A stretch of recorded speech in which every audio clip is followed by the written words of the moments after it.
More than $1 million is headed to southeast Wisconsin to help cover unexpected election costs during the pandemic. Ben Jordan explains how local cities are using the money and why others didn't even apply.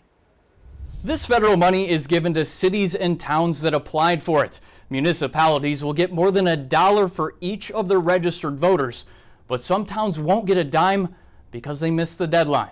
Creating a safe voting environment is a priority in every election, but during the pandemic, it comes at a hefty price, from covering the postage for a record number of absentee ballots to precautions at the polls like plexiglass. I think we're in a new environment, a new era. That's why McGuanago Treasurer Diana Dykstra made sure to apply for the Federal CARES Act election funding, bringing more than $6,000 to her town to purchase this secure drop box for absentee ballots. So if they receive the absentee ballot from at home, they bring it back to us in the drop box, and we've had excellent return. The Wisconsin Elections Commission distributed the grants. Each municipality that applied receives $200 plus $1.10 for each registered voter.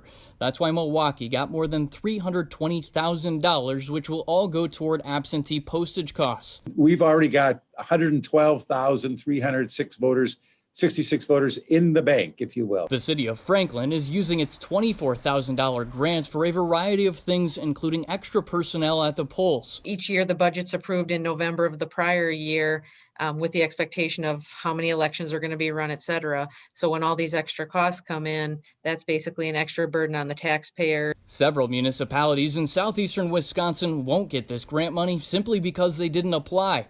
Elm Grove blames a change in clerks for missing the deadline. The Village of Raymond's clerk says she also ran out of time. In an email, Linda Terry said this election year has been just awful, especially for smaller municipalities with the full-time clerk being the only person in the office. Reporting in Milwaukee, Ben Jordan, TMJ4 News. Thousands of supporters attended a rally hosted by President Trump over the weekend in Waukesha. To watch our coverage of the rally, download our app or go to Roku to find this story under Decision 2020.